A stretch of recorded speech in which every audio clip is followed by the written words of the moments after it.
Vladimir is they seem to be banning all their own champions. Okay, well, Ori, again, very standard plan. We've seen a lot from Game Hoppers, and then Lee Sin, again, is a really strong pick. He's got quite a high skill cap, but when he's played well, he can be really strong. Seen him a lot in top lane recently, where he's been just absolutely dominating. Got a lot of early game power, and we do have Blitz as the first pick. That will most likely be bottom lane. You usually want to pick those supports and the AD carries first, so you can kind of put the rest of them. But Blitzcrank as a support I really like, because it creates a lot of fear in lane. You're kind of forced to ward those bushes, unless you just want to get grabbed randomly. And it just creates a lot of fear, which is really helpful. The Mind Play on bottom is quite good if you want to go for a somewhat defensive AD carry, or even Sivir. Sivir synergizes really well with Blitzcrank. Yes, that's true.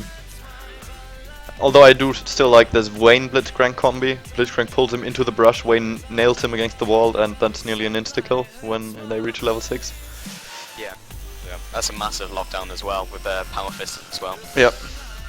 So much lockdown. So, to celebrate the new skin, Mr. Alice is going Ashy.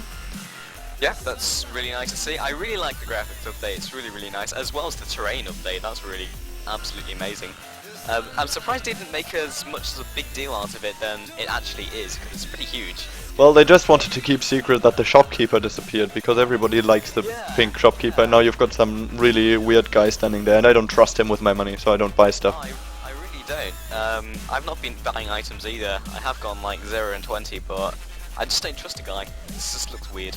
It's like Andex. So Graves as a pick is really strong. Graves and Blitzcrank.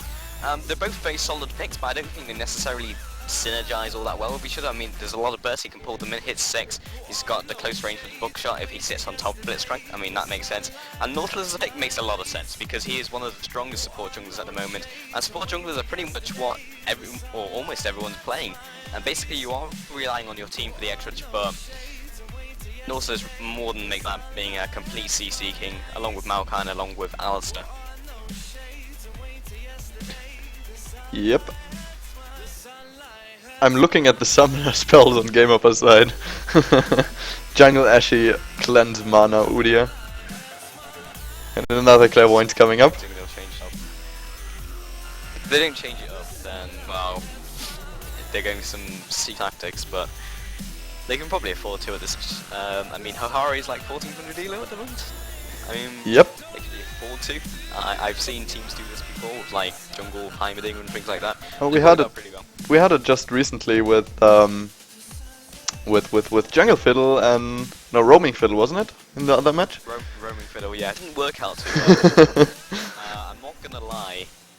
The alternate team did well though with their double jungle, Blitzcrank jungle and Blitzcrank roaming and Riven jungle, and then pulling the buff the golems and the lizards from the camps. That was awesome. And we've got Teemo. I expect that is Troll. I mean, they haven't. Who have they got for top? They do not have top picked yet, so. Well, I think he wants to counter Jax, and Teemo is believed to be somewhat of a counter for Jax, although, especially in the lower elo areas. Yeah.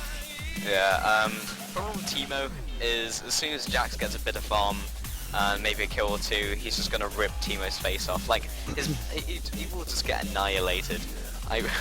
I mean, he's got the blind, but that's it. As soon as that blind wears off, Jax is just gonna jump in his face and murder him. Garen's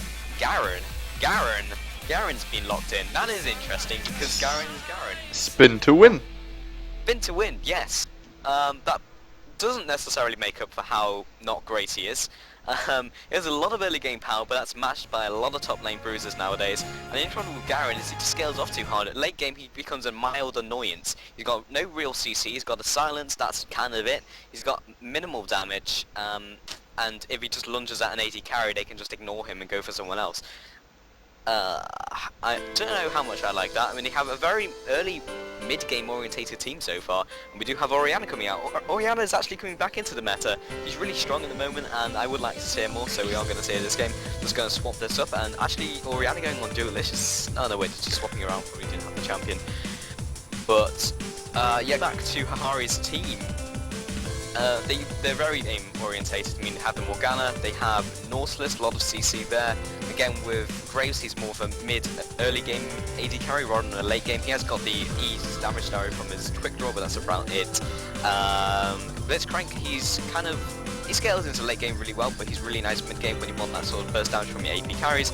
Garen, yeah, you basically need some game early or mid, or he's just going to scale off into infinity, and he doesn't have the comfort of being LeBlanc or Talon where you can actually kill so easily. Taking a look at game hops, what do you think about that one, Arcade? Well, I'm kind of prejudiced due to the elo difference. I kind of think that if a team has a really big difference, it doesn't really matter what lineup they play, because they'll simply outplay on every champion. But to this lineup, well, they've got Garen. If Garen gets tanky early, gets a couple of kills, Nautilus gets some support assists or something.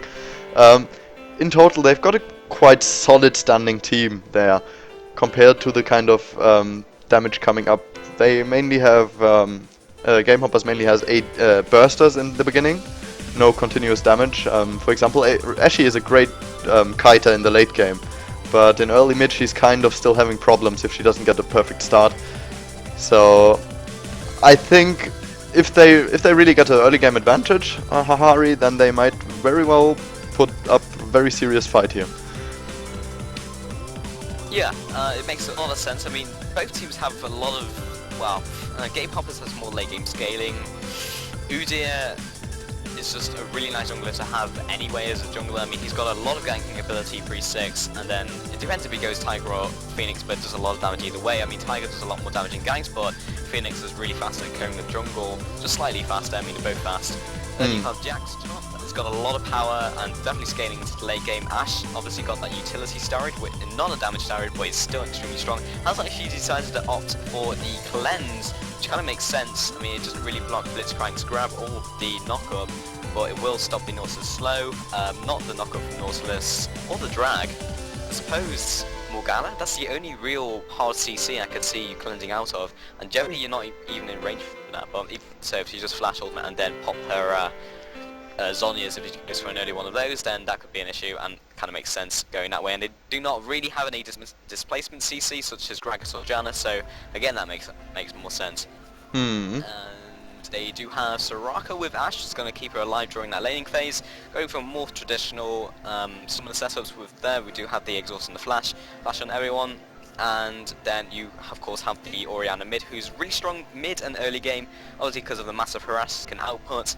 And this, she does have a bit of displacement, but it's more displacing them more into a ball so they can just follow up. Yeah, they have a lot of initiation ability as well. They have Ashe, you probably have the Udyr with Australia's fairly quickly, and then Jax as well with the initiate with the leap, and then of course shockwave from Orianna. So yeah, I really like their chances in team fights, even if they have they look slightly weaker mid-early game, but they should be able to pull it through because I don't know, they have a subtle amount of CC and displacement and general damage. So, the last 10 seconds for the delay, then we'll be going in-game.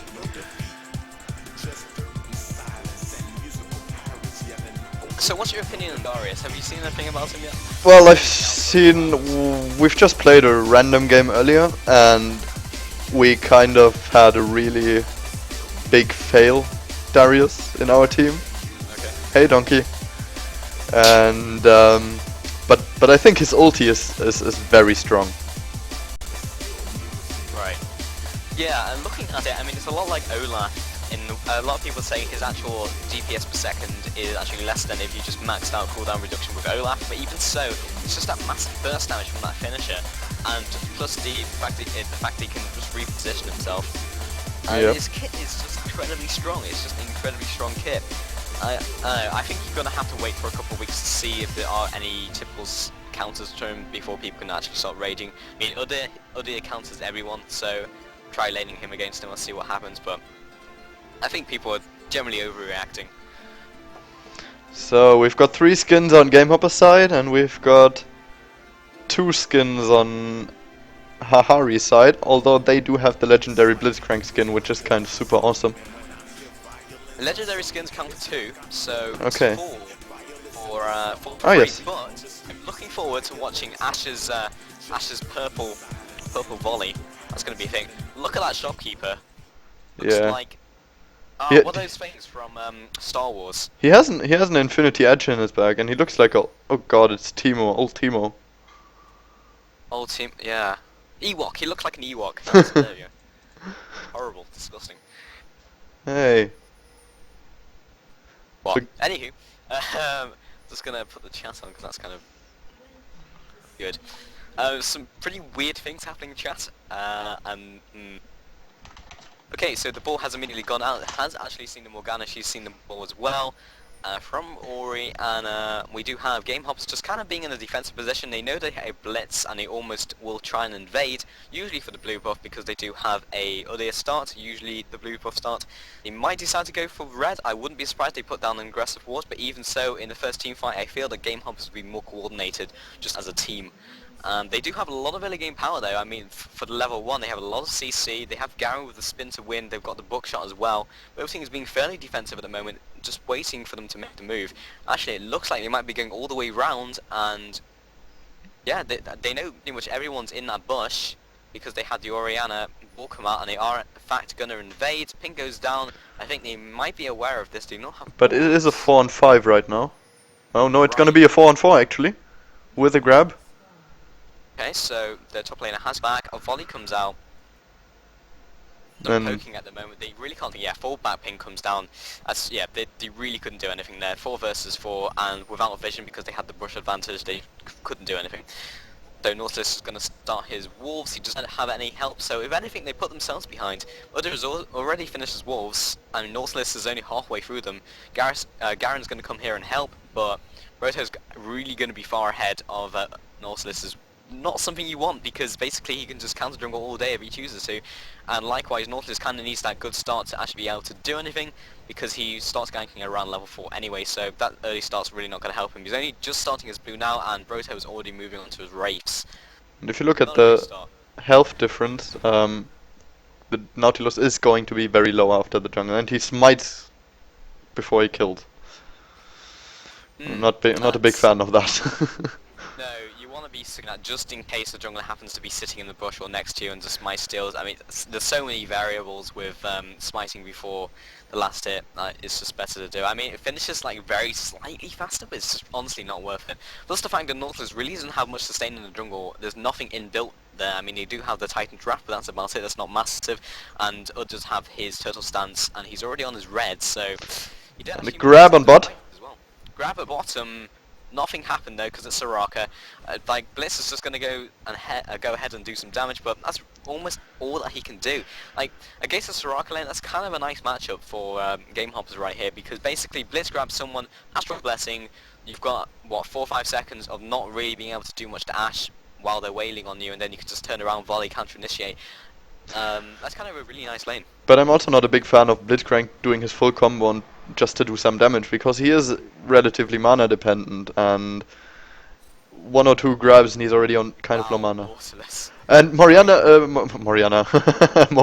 missed the Dark Binding on Oriana. There we go. I don't know if you noticed, but Nautilus almost got executed by double golems. Oh, I did not. He went down to about 5 HP and saved himself by running away. That was dodgy. Broto looking for a gank top, not going to happen however. Actually, I think he can actually just go in straight now. He might be looking for Garen just to go for those caster minions. Broto's still waiting, he does have their stance. Yeah. Looking to do something.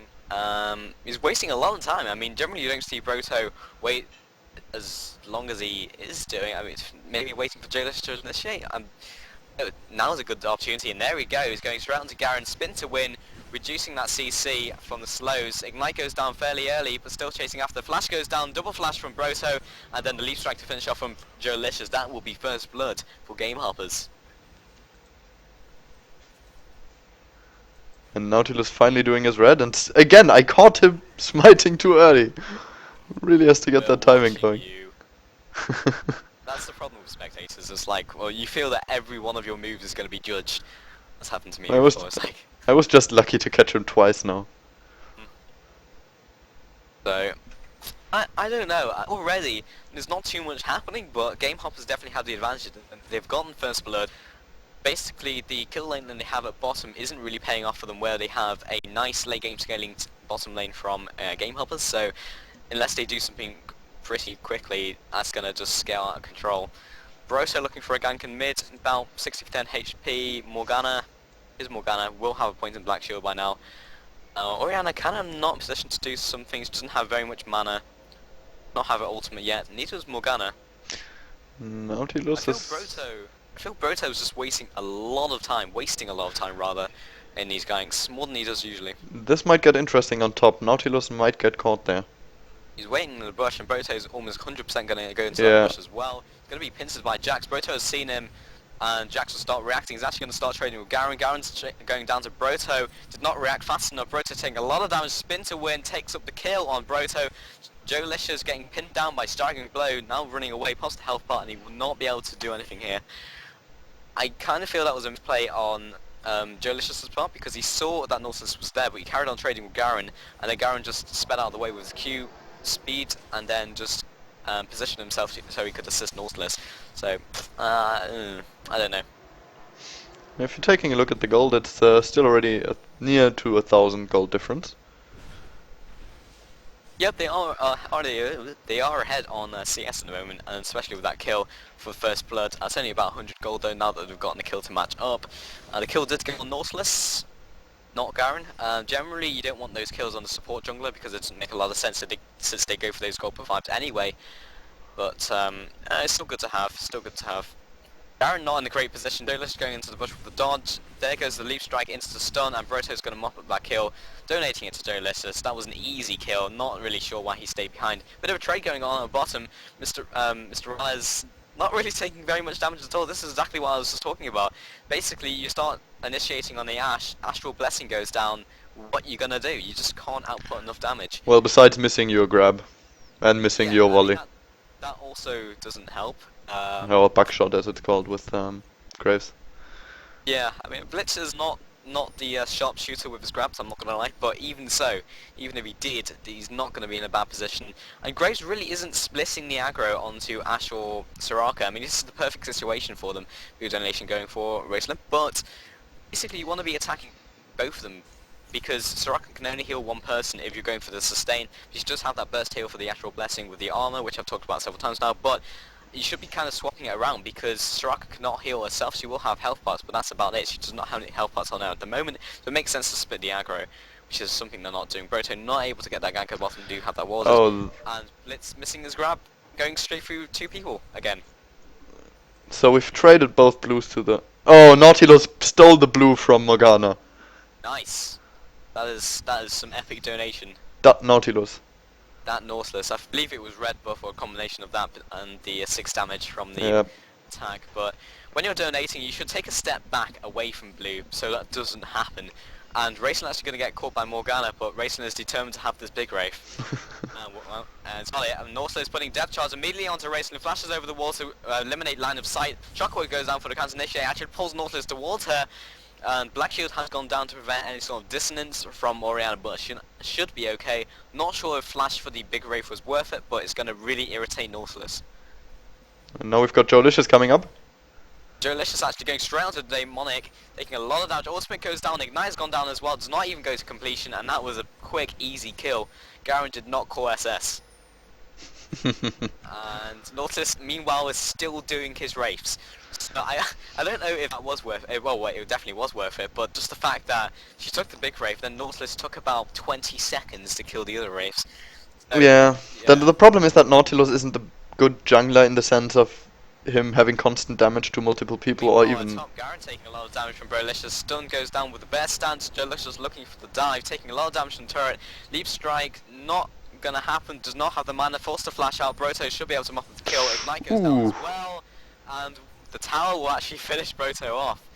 That was well played by Garen. Meanwhile, at bottom, Rales, wow, Max Pax actually landing a grab point blank. Dissonance goes down from Orianna, tanking the turret for her allies. Bloomis is going to go in there with the silence. Rales picking up the kill, but Roko kicking up the kill onto Orianna as well from the tower. And, yep. They're playing extremely greedy right now, Gamehoppers. They're playing really aggressive, and I suppose, yeah, I mean, it is a bit greedy, but it makes sense in the sense that it basically plays on them. Being aggressive all over the board really plays on you. It's like, well, I can't even go into my own jungle because they're probably there. I remember when we were watching the Koreans play, that was scary as hell. They were just everywhere and they ran super aggressive lanes, and I feel that's something that, I don't know, I think everyone should swap to the super aggressive meta. Yeah. But that often happens to teams that seem to be better on paper, that they get arrogant in a way with their gameplay and then give the frags to the wrong people and kind of tear the game out longer than they could by just playing safe for a while. That's true, and I think very true of Fnatic. I don't know if you've seen how many times they've thrown it or just like made Yes. the game on go for like 50 minutes longer than they had to. Roto looking for another gank up once again with Joe Listers heading into the bush. Not so seen by the minions. Nope. And Garen is heading back to his tower. He will be reducing those slows, and he should be okay. Yeah, he's too tanky at this stage. It's reached the I'm Garen point. So Roto looking for another gank. However, that didn't go too well, and he didn't really take too much damage. But he's determined to get some damage, and at least do something. There goes Bear Stance into Phoenix once again. Joe Licious wailing on him with auto attacks, and it goes for the Leap Strike just for an extra bit of harassment. That's about it.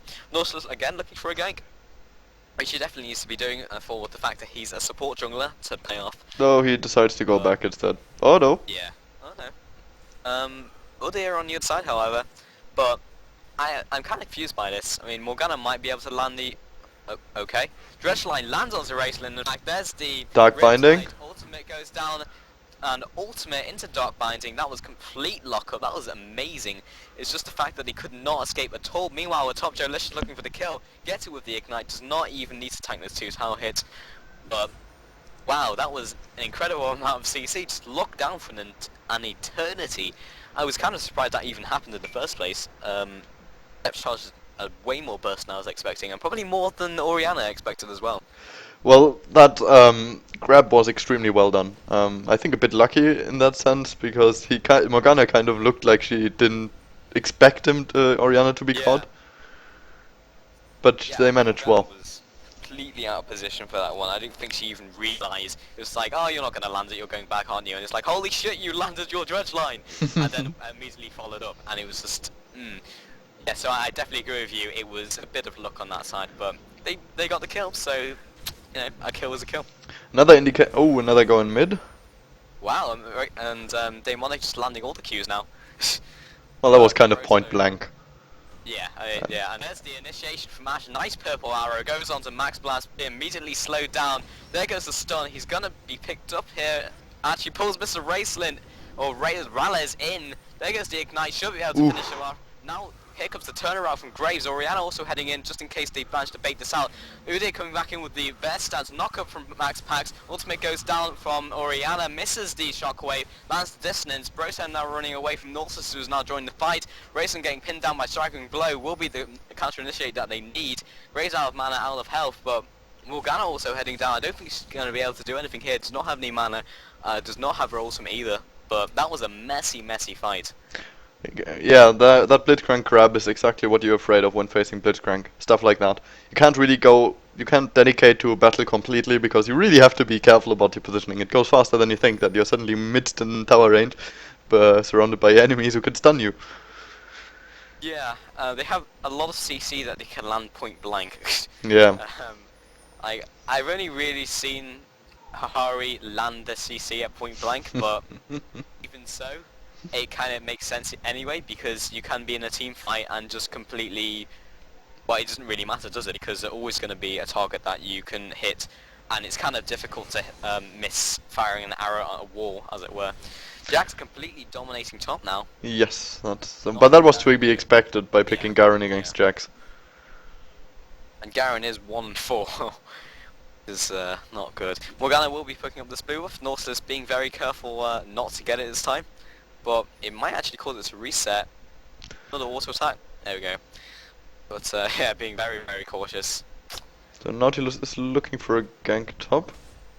He has to be careful not ganking from behind, because basically he can just leap strike to him. And Orianna might be caught. Orianna. Be okay. Orianna will be okay. Morgana really doesn't have the mana to do anything sustained, so they probably would have lost that if they'd gone for the initiate. Shut up, mobile.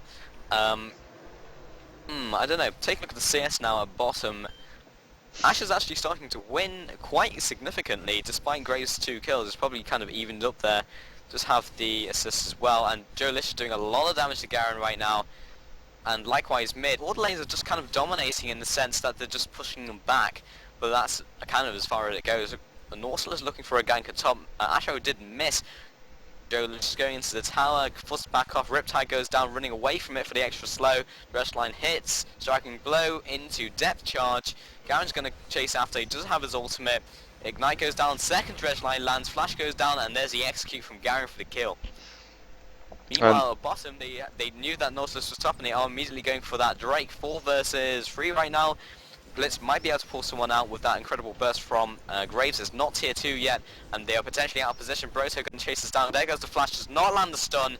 Still chasing after, distance goes down, gets it straight onto Roki. There goes the shockwave from Oriana, it's going straight down on Max Packs. Mana shield goes down, but it's not a massive because he does not have very much mana.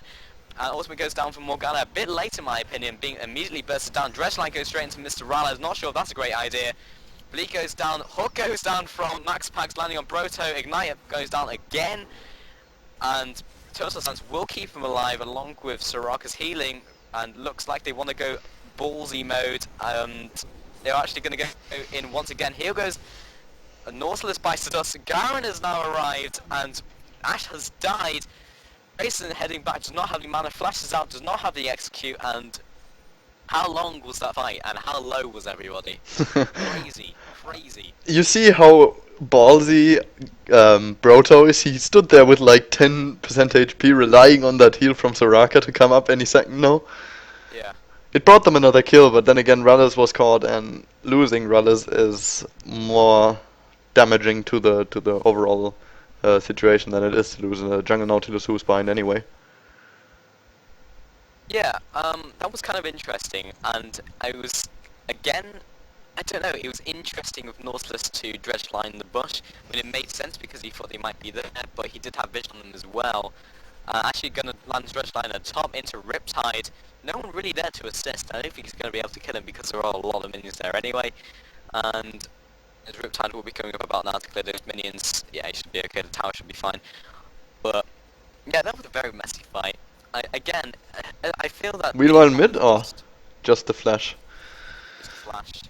But, should stay there though, I mean, Oriana could easily just nuke it with a dissonance attack.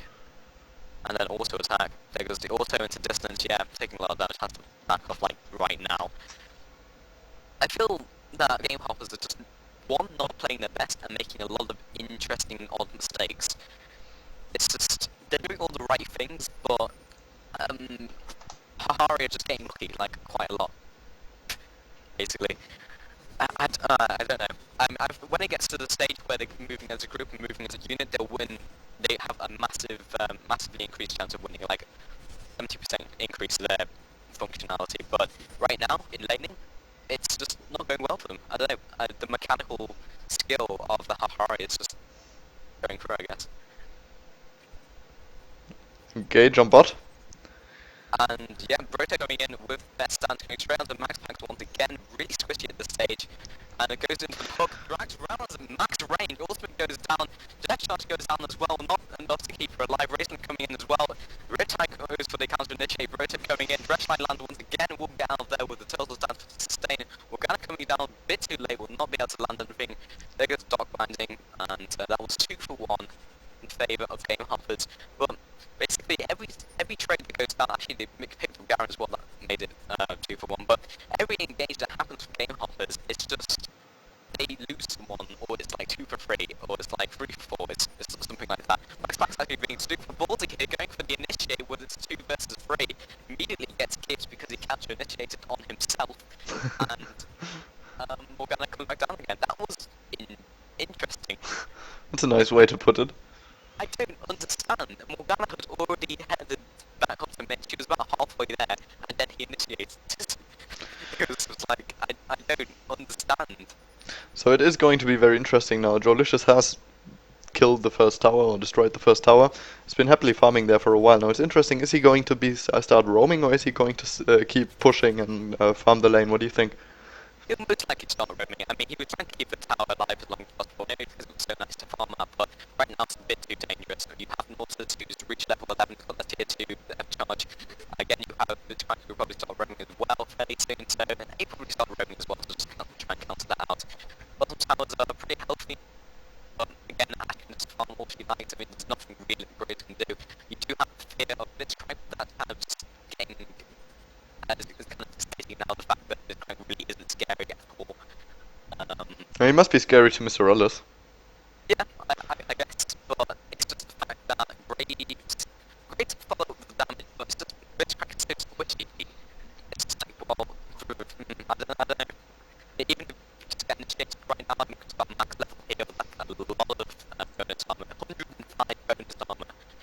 It's just, yeah, and you should be able to easily counter initiate with volley.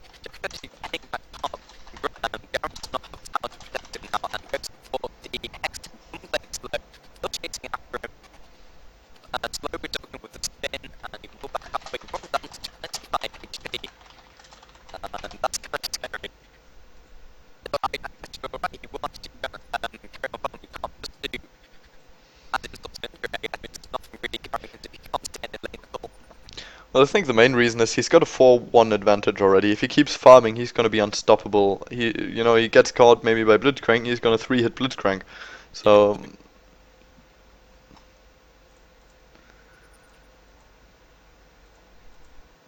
And Broto does have the Oracle right now. Direct line for the initiate on the tank. Does not have very much mana to sustain this. Dissonance and attack. Death Charge goes down onto Oriana, pushing away. Ult goes down straight onto Morgana. Into Shockwave. Immediately bursts it down. Could not even pop her ultimate. Broto coming in now with Phoenix Stance. Looking for a dive right here. Max Pax and Roki not in a great position. Ralez looking to follow up the slow as soon as the aggro has swapped onto Broto. There's a shutdown straight onto Graves. Now chasing after Max Pax. Stun goes down. And Ralez following up the slow attack, command attack for the kill. Dissonance goes down potentially for the chase. Nautilus does not have any mana. Surprised he did not go for that chase, but even so, he should be able to pick up bottom tower with ease into the Drake, and plus Joe Licious was not even there, so you can probably pick up a tower mid as well. That was a really nice fight for them. So it's a 10k gold advantage right now. Drank's gonna bring another bit more than 1,000 gold, and the tower's gonna bring another 1,000 gold. So that's piling up quite quickly here. Yeah, it worked out for them. Now it's coming into the stage where they can move as a unit, and I don't see many ways for Hahari really to pull this back. And now Garen is potentially in a bad position, looking for a second initiate. Really don't have the health and mana for this, and it's now 3 versus 3. Ultimate goes down by Morgana. Garen actually dies to the ignite. Jolicious being chased down. Ration's just throwing out those auto attacks into command attack. Broto still chasing after, misses the Dark Binding, picks up the kill with Riptide, but he will fall to Racing and Broto. Pull comes out from Max Pax. Broto now going 1 versus 2, chasing straight after that Graves. He's not actually standing there and fighting, which is probably the better idea considering Blitz has the CC. There goes the heal for the Duke. Loomis coming in now with the heal as well. And Ash Arrow coming straight down the middle will hit Blitzcrank in the face, initiates on himself once again, and they will be backing up with Soraka just randomly start calling minions.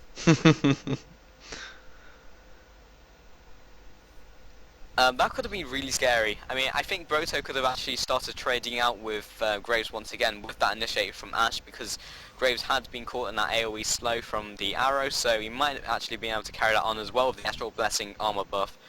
But even so, it's better safe than sorry. You know nothing's happening in a game if Auto Director shows you the Garen walking out of the base. Yeah, that's Direct camera does a lot of interesting things sometimes. Well, they supposedly fixed some of the issues it had, but all in all I have to say it's really great. Yeah, it is, but sometimes it like shows you the fight just as it's like finishing. Yeah. Or someone's like 10 HP and it's like, oh, thank you. Thank you for showing me this.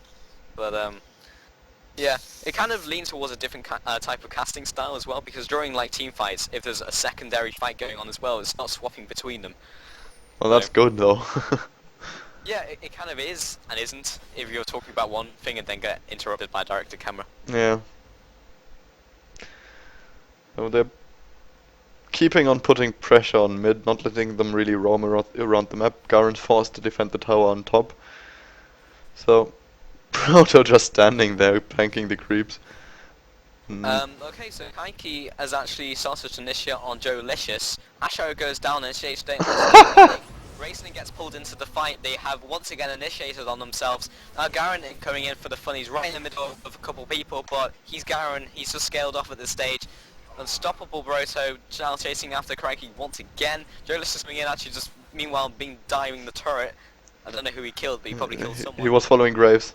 He was following Graves. Did he get him? No, he didn't. But No. he zoned him out of the fight, and that was the main thing. And they Now are we'll going be to go for working on- Baron. Yep, easy Baron. I can't really see them stopping. Wow, the animation is so nice on the Baron. That is like really nice.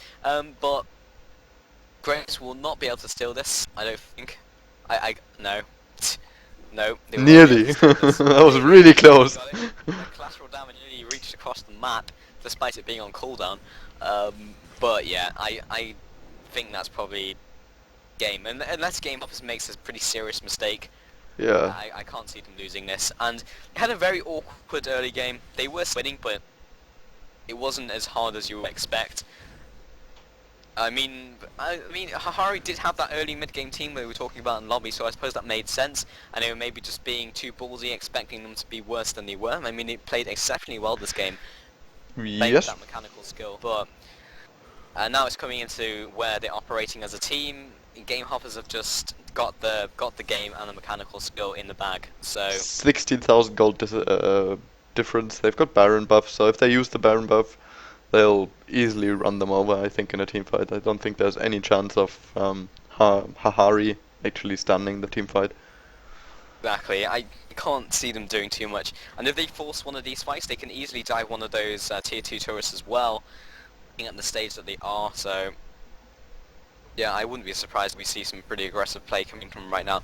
Hawk goes down, and Asho goes straight onto Daemonic. No one really far. Jolish is coming in with the probably Shirelli has jumped straight onto Daemonic, and Black Shield forced out immediately. Ultimate goes down as a panic more than anything. Doesn't do anything at all, and now Norsa's not in a great position. He's going to have to book it. And now he's just going to carry on. They are actually pushing down mid, and Nortis, instead of recalling and helping his team, is instead going to farm because that's more important. And Garen is taking a lot of damage at the turret. It's gonna be a Gamehoppers base just race. Don't care. Yeah, Nortis is going to base race. Alone. 3 towers, inhibitor towers. and nexus.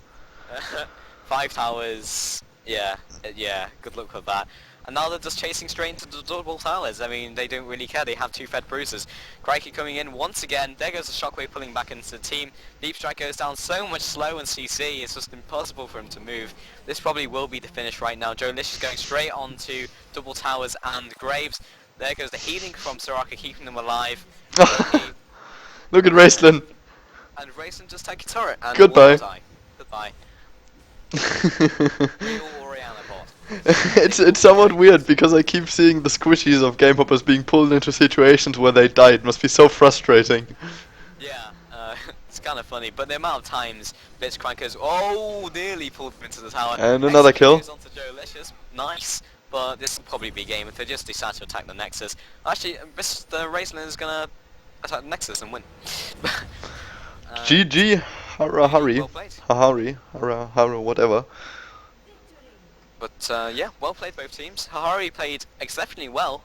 Honestly, I think we just at least we underestimated them, and so did Gamehoppers apparently. But yeah, that will be game for Gamehoppers. Alright, so we had quite a take just taking a look at the farm and the amount of money coming from there. Yeah, that's quite obvious. But then again, it should have been expected. Yeah, yeah, they played really well in the early game, but I feel that was kinda down to maybe the characters that they were taking, because they did go for that early mid-game sort of steroid team, but that was all they really had. And as soon as it hit, or at least they were, as soon as they were sort of transitioning into late game, and plus the fact that Gamehoppers were working as a unit, just kind of just like deleted everything that they had built up, and they really hadn't gotten too much right there.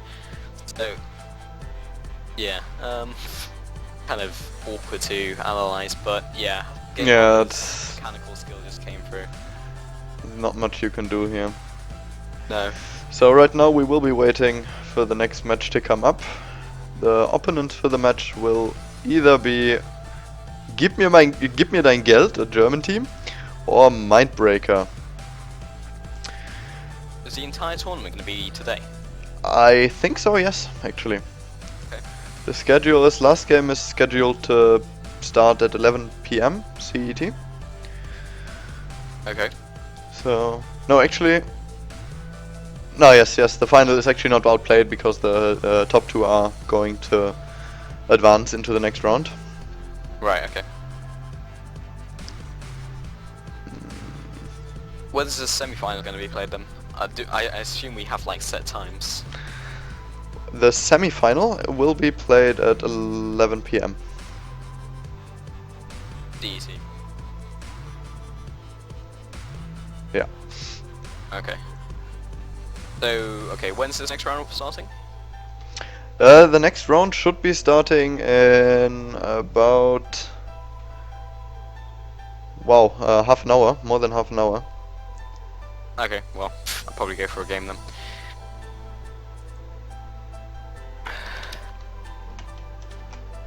Yep, I think we'll be doing a short break for that, guys. We will be back in about 40 minutes at max. Maybe we'll start earlier, depending on the teams, how they are ready. There's no result entered in the bracket right now, so we'll keep you up to date. Again, join us in ERC for any information, questions, feedback. Join us on Facebook or like us on Facebook for updates. It's Facebook/gamehoppers, facebook.com/gamehoppers obviously, and ERC channel is the gamehoppers.eu channel, and we will be right back.